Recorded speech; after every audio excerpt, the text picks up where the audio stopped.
Whoa. How many more of these are there?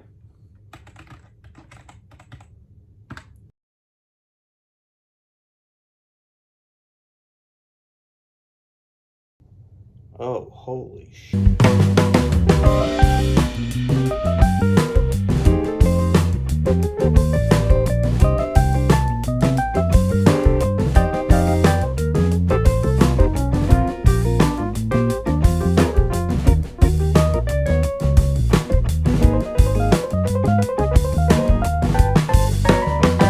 Hey everybody, welcome back to another episode of Cavanaugh's Corner. Today on the channel is a really interesting video because this has been one that is just about 6 years in the making, 5.5 years in the making. And it's funny because I never knew that a one-off video that I did on a whim because I was bored and I didn't really have any Blu-rays or 4Ks to review. I didn't realize that this would become my most watched video on the channel. I saw this little movie on Amazon Prime. It was very short, and I was actually kind of impressed with how well it was done. And just about almost convincing that it was. And I'm talking about the Blackwell Ghost. This is a very, very low budget film. It's kind of a paranormal activity kind of movie. This was one of those movies that when it came out, there was no marketing for it. It just kind of popped up on my Fire Stick, and I was like, well, I'll watch it. And I was impressed in how well it was made for how small it was. And it creeped me out. I'm not gonna lie, it creeped me out. Now, one thing I want to mention is that I still to this day get comments on this video that I did over 5 years ago, and I just think it's kind of funny that people don't read the fact that I'm being facetious in that video. It's actually kind of hilarious to me. I'm being sarcastic in that video when I was like, "Oh, maybe it's real, maybe it's not." I'm making a joke. It's a mockumentary. It's a fake thing where this guy is made this movie to look like it's real and everything. But again, it's if you didn't know it was a movie, you might believe it because it really was kind of convincing to me at times. Well, I wasn't the only one. This movie actually got like some really good reviews on Amazon, and a lot of people think this movie to be real. I will say first and foremost, it is not. It is not real. It's a made up. It's a movie. It's a made up thing. So again, even though the director of the movie, who stars in all of them, even though he is adamant in all these other movies that I'm going to talk about here in a minute that it's real and everything else, it's just an act. It's made up. It's a movie. I was just kind of playing along with the joke that it might be real. It's not. It's clearly not. And now the director and star of that film has made 6 other movies now. He has made 6 sequels, so there are now 7 Blackwell Ghost movies. And I figured I was like, I was going through my channel recently and looking at all my older videos. And I usually don't like to do that. I just like to work on the next one. But when I realized that that video had like over 17,000 views, and again, I don't get a ton of views on my videos here on the channel. I am kind of a niche channel. I'm not like a multi-million hit kind of channel. I hope to get there someday. Just thought, well, it's been a long time. Maybe I should revisit the series, even though it's not really something that I do. I just was like, you know what? Let's see what happens. Let's do it and check out these other movies because maybe they're as interesting as the first one was. So today I'm going to be talking about Blackwell Ghost parts 2 through 5. I got that far. I have not gotten through 6 and 7 yet, but I have watched 2 through 5, and I wanted to give like a quick little synopsis and review for each of them. I'm going to try to make it extremely brief because if not, this video is going to be longer than all of those films combined. They're actually all pretty short movies. They're barely feature length, but you can rent them on Amazon or you can purchase them. I chose to rent them because I didn't think I was going to be revisiting them over and over and over again. But I will leave a link in my description below in case you do want to watch them yourselves. Just be warned, there may be some spoilers, and I want to really give a sense of what these movies are about, and just give you an idea of kind of what you're in store for if you watch these.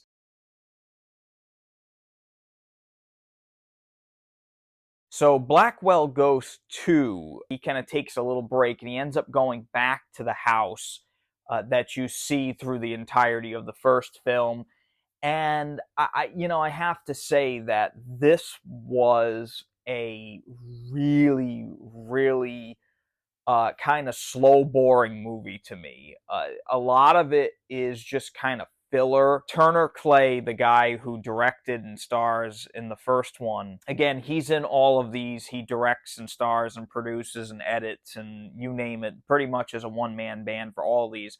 And I have to give him credit for the fact that he really went out there and did this pretty much by his lonesome. I mean, there's not a whole lot of other people involved. He kind of digs up some stuff in the backyard. He finds a kind of gruesome discovery, and then he leaves. And that's pretty much the entirety of the movie. It kind of delves into the lore that you get a little bit in the first Blackwell Ghost film, but I did find it to be very boring and I mean almost aimless at times. The one thing that I will say about this movie that really kind of struck me was the fact that the first one, as I've reviewed before, is that it really kind of felt like there was a possibility that it could be real. Like there was that possibility, kind of like the first time when you watched the Blair Witch Project. Like you're like, oh, this might be real. Like, oh, this is actually kind of interesting. That is gone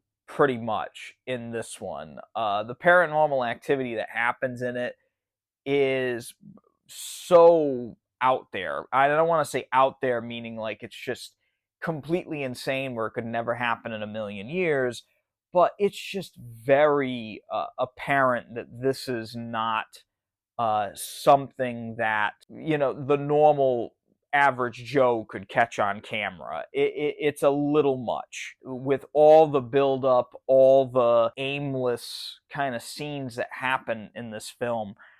It committed the one sin that I would never want a movie to be, and that's boring. And I did find this one to be very boring at times, and really only started to get interesting about 15 minutes from the end. Kind of understood maybe a little more about the people that may have lived in this house at one time or had something to do with the haunting, but it just, I don't know, it just really didn't interest me very much, and I can't recommend it. I can't recommend it. Even if you're a fan of the first one, I can't really recommend it. Now, Blackwell Ghost 3 is probably the biggest kind of leap in between films that I've seen in a long time.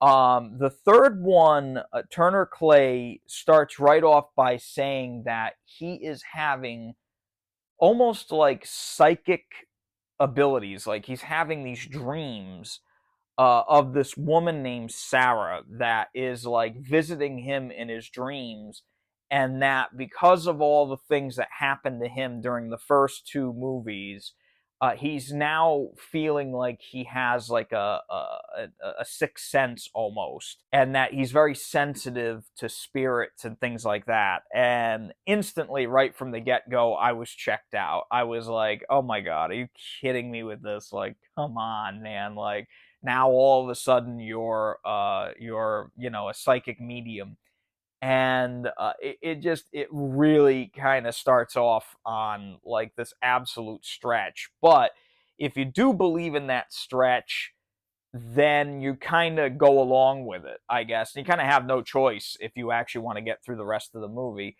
But in this one, he completely changes gears. He doesn't want to go back to that house. He kind of figures he's done all that he can, and he starts investigating this kind of rental house in Florida where this serial killer once supposedly killed 18 women. And the house is supposed to be very haunted. And of course, he travels to Florida and goes to this house. And of course, paranormal activity starts up, and this mystery begins to unravel about these 18 women that he supposedly murdered. He even talks to this guy who is supposed to be the son of the serial killer.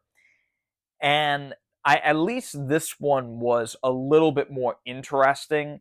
It definitely had a better pace, even though there are, yet again, quite a few scenes in this movie where pretty much nothing happens. There is a lot of exposition, and I understand why he had to put so much exposition in this, is because this movie basically sets up like the next like 3 or 4 movies in this series. Things in this house start happening almost immediately, and of course, the activity increases every night that he's there. And yet again, it just is kind of extremely suspicious that, of course, something happens a little bit more and more every night. And there's a big build up to, of course, a big blowout, and it's all very scary. And again, if you buy into this and you do believe this is real, you might get scared by it.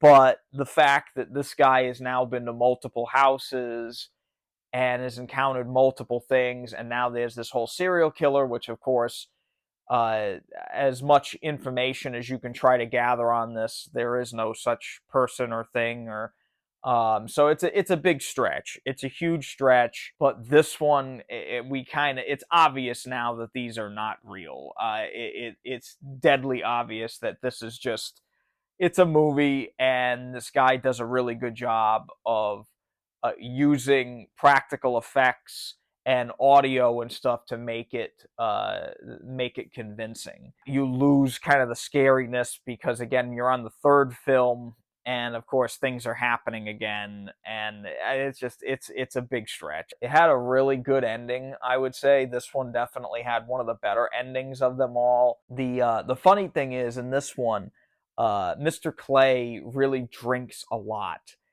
And I actually made a note that he may want to consider, joining AA because he drinks so much. And that kind of takes us to number 4. Number 4, Clay's wife is pregnant, and he wants to keep going back. He wants to go back to the house again to continue his investigation. And it's actually funny because fairly early on, there's a joke about how he drinks so much. And it's right on point because I literally wrote that. And the next one starts with, oh, by the way, you may want to admit that you got a problem. But really, this one is interesting because it deals a lot more with Clay than it does the actual haunting stuff.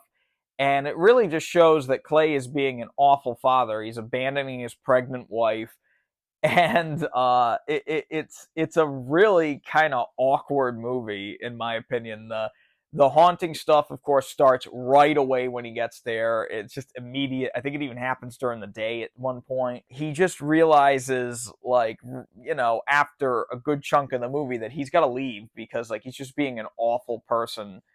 He's just being an awful father and an awful husband, and he just decides to leave. This one actually kind of adds a lot more to the whole serial killer story. And that may be probably the most interesting part of this, where it adds like this whole mystery of like maps and ciphers and things. And this one, yet again, it was interesting, even though as a whole, not a whole heck of a lot happens in it. And that's really my main issue with pretty much all these movies, is that they seem to have very precise beats, and then they always end on a cliffhanger. In this one here, it ends on a pretty substantial cliffhanger that is so wild, kind of defies logic why someone would do what he does on his own in the end. And again, it lost me again. It's kind of completely ridiculous. This guy would just randomly dig up a body. But that's where it ends, and that's where we lead into part 5.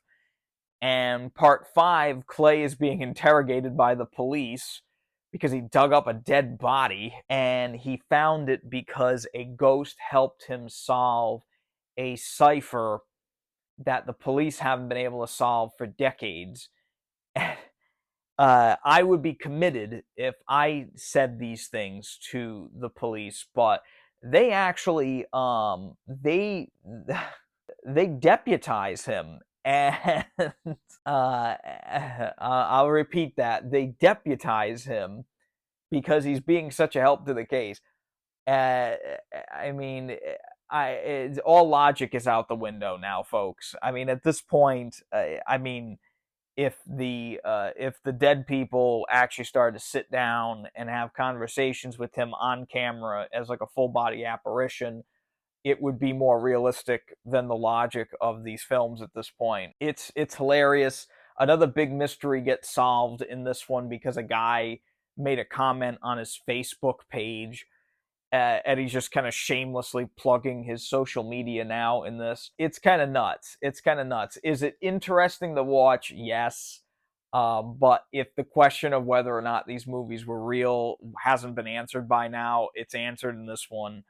It's just completely insane. I know the police in Florida here are kind of wacky most of the time, but to deputize a guy that dug up a dead body because a ghost told him how to solve a serial killer cipher that's like 50 years old, it kind of boggles the mind. It really boggles the mind. And did it keep my interest? Yes. Was I ever scared by any of these? No. They didn't make me jump. They didn't really do anything for me. Number 2, number 3, number 4, number 5. They just didn't. They're just not scary. The first one kind of got me. These other ones now are just to the point where he's just kind of hooking you into a story, and he gives you a little bit of more information every time, and then he leaves you on a cliffhanger, and then, you know, we go to the next one. So he's got a real good thing going there, and again, hats off to him for thinking of all this stuff. Is it interesting? For the most part, yes, with the exception of the second one, which I thought was very, very boring at times. The rest of them at least keep your interest. I have still yet to watch 6 and 7, but once I do, I will make another video kind of wrapping up my series here. As a whole, I guess if you are interested in this series, it's worth a rent, but as a series so far, it gets so far away from where it started. Really, the only way you're going to enjoy it is if you're actually interested in continuing the story, and even then, the story at times is so wacky now that it may not be interesting to all of you. So I hope this kind of helps clear up some things about the Blackwell Ghost series. I find them entertaining in a guilty pleasure kind of way. As always, I just want to say thank you so much for coming back to Cavanaugh's Corner. It was fun revisiting these movies many years after doing the original. You never know, maybe I'll keep doing videos like this. I'm definitely going to keep doing my 4K reviews. Just felt like doing something different for a change. So I hope you enjoyed it. If you did, hit that thumbs up button and subscribe to the channel below to see more videos like this. Until next time, please stay safe and take it easy.